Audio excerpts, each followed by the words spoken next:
ሰላም አባቴ። አስቸግረ ማለትም ከቦረና ነበር የመጣ ነው። እሺ ማለትም ባለቤቴ ጥላኝ ሄዳ ልጁን ማሳደግበት መንገድ አልችልም። ወደዚህ ከተማ የመጣሁት የሚረዳኝ ሰው ካለ አይዞህ አባና ግባና። እሺ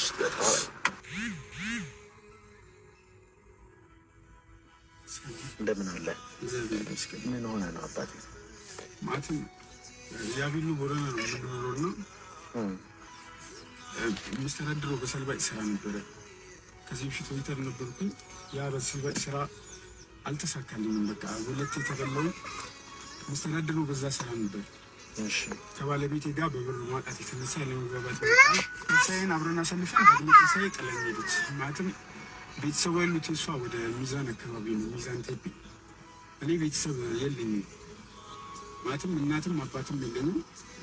የምሰራው ስራ ያው መስተንግዶ ነበር። መስተንግዶ ደግሞ እሱ ምንም አልመቻለኝ። ሸንኮራም ጀመርኩ እየላጥኩ መሸጥ ይሯሯጣል። እኔ ያለሁበት ከተማ ደግሞ ሞተረኛና ባጃጅ ይበዛል። ሊስትሮም ጀመርኩ። በቃ ምንም አልሳካ ሲለኝ ግራ ሲገባኝ ወደዚህ የመጣሁኝ። በቃ ከኔ የተሻሉ ሰዎች ካሉ ልጄን ማስቀምጥበት ቦታ የለም። በቃ ልጄን ማሳድግበት መንገድ ነው የምፈልገው።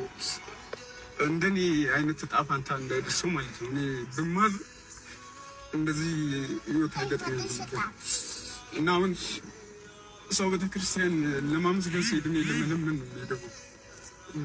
መቶ ይሰጡኛል፣ ግን ያ ነገር እስከ መቼ እንደዚህ እየለመንኩ እኖራለሁ? በቃ የሆነ ቁጭ ብዬ ልጄን ማሳድግበት በቃ ኬጂ መግቢያው ሰዓት እየደረሰ ነው። በቃ ስራ መስራት እችላለሁ እና እድሜ ገና ነው። ሰው መርዳት ይችል በቃ ይሄን እያለ እንደኔ አይነት ዕጣ ፈንታ እንዳይደርስ በቃ የሚረዳኝ ሰው ካለ ብዬ ነው ወደ አዲስ አበባ የመጣሁት። አይዞህ አባ ቀልቅስ መማሪያ አይዞህ። ቀስ በቀስ ቤታችን ውስጥ ያለው ፍቅር እየቀዘቀዘ መጣ።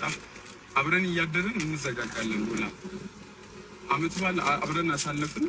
ዳግም ትንሣኤ ወር ነው ሲል እሷ ማክሰኞ ዕለት ስልኳን ሳትይዝ ሙሉ አልባሳቷን ሳትይዝ የ6 ወር እርጉዝ ናት እንደወጣች ቀረች።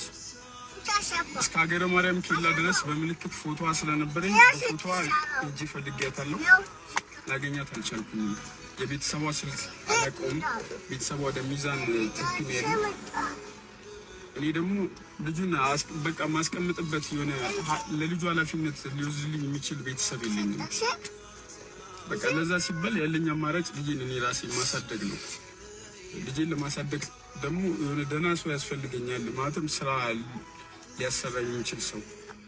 ለዛም ስል ወደዚህ የመጣሁት። ከእሷ ጋር ያለኝ ግንኙነት ከሄደች ጀምሮ እስከዛሬ ድረስ አልደወለችልኝም። ማን ነው ስሟ? ማሪቱ ሀሰን ሳይድ። ማሪቱ ሀሰን ሳይድ። እሺ ያሉበት አካባቢ ፍራፍሬ አለና የሆነ ሙዝም ጎመንም አለ። የሆነች ፍራፍሬ ቤት የምከፍትበት በቃ ሊስትሮም ሸንኮራም ጀምሬ የነበረ አስፓልት ዳር ነው ያ የሚሰራውና በቃ ልጄ በመሮጥ አልቻልኩትም። አንዴ ይወድቃል። አሁን ሰውነቱ እንዳለ ቁስል ነው የሚወድቅበት። ማለትም እየተሳቀቅኩ ነው የምሰራው። በቃ የሆነች ቤት ትንሽዬ ቤት እዛ ቤት ርካሽ ተከራይቼ ፍራፍሬውን በቃ ማንጎንም ሙዙንም እየተረከብኩኝ ከዛችሁ እየበላን እኛ ራሳችን በቃ የሰው ፊት ማላይበት መንገድ በቃ እየሰራው ላሳድገው ፈልጋለሁ። በቃ ላስተምረው የኔ ዕጣ ፈንታ እንዳይደርስ በቃ እዚህ የመጣሁት ያን ሊያደርግልኝ የሚችል ሰው ካለ ልለምንና ልጠይቅ ነው የመጣሁት ወደዚህ። በቃ ልጅ ያላችሁ በእግዚአብሔርና በመድኃኒዓለም ይዣቸዋለሁ። ይሄ ልጅ የኔ ዕጣ ፈንታ እንዳይደርሰው ላሳድግበት የምችለው በቃ እየሰራው ነው። ካልሰራው ደግሞ እየለመንኩ ማሳደግ አልፈልግም።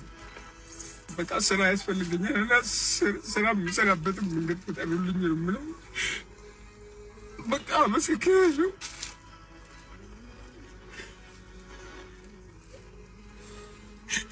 እናትነት ከባድ ነው። እኔ ብቻዬን አልቻልኩኝም። በቃ ወደዚህ ይላል፣ ፍላጎቱ ይጨምራል። ማታ ማታ ይነሳል፣ እናቴን ይለኛል እና ምንም በቃ በእግዚአብሔር በድንግል ማርያም በቃ ሰላም በሰላበት መንገድ ፍጠሩና ላሳድገው። ይህን ምለምን ሆነኝ።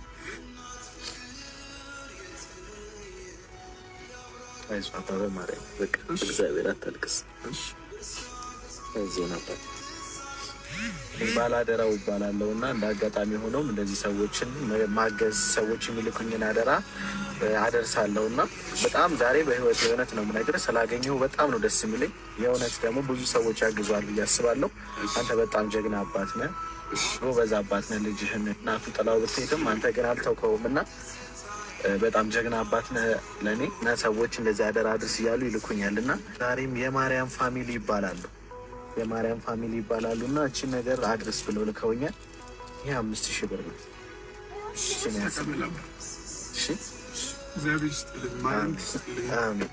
ከዛ በተጨማሪ ደግሞ ራሳቸው ሌላ 5000 ብር ነው። በድምሩ አንድ ላይ 10000 ብር ነው። እነሱን አመስግናቸው። በማርያም አታልቅስ። በእግዚአብሔር ድንግል ማርያም ጨምራችሁ ትስጣችሁ። ድንግል ማርያም ታማልዳችሁ። ድንግል ማርያም ትጠብቃችሁ። አመሰግናለሁ በላባ። ችግር የለውም። አመሰግናለሁ በላ። ሁሉም ነገር ያልፋል። አንተንም መድኃኒዓለም ይባርከህ። አክብረን ስላናገርከን ፈጣሪ ጨምሮና ጨማምሮ ይስጠር፣ እድሜና ጤና ይስጠር። እናመሰግናለን። እግዚአብሔር ይስጠህ ከማለት ውጭ ሌላ ምንም ቃላት የለምና ፈጣሪ ይስጠህ። አሜን። ስልክ ቁጥር አለ አለኛው? ስንት ነው ንገረኝ። አንተን ስልክ 09 እሺ 40 68 14 62 ምንም ችግር የለም። አይዞህ ፈጣሪ ከእናንተ ጋር ይሁን። እሺ ቻው። እወድሃለሁ። እሺ አባት እወድሃለሁ። እሺ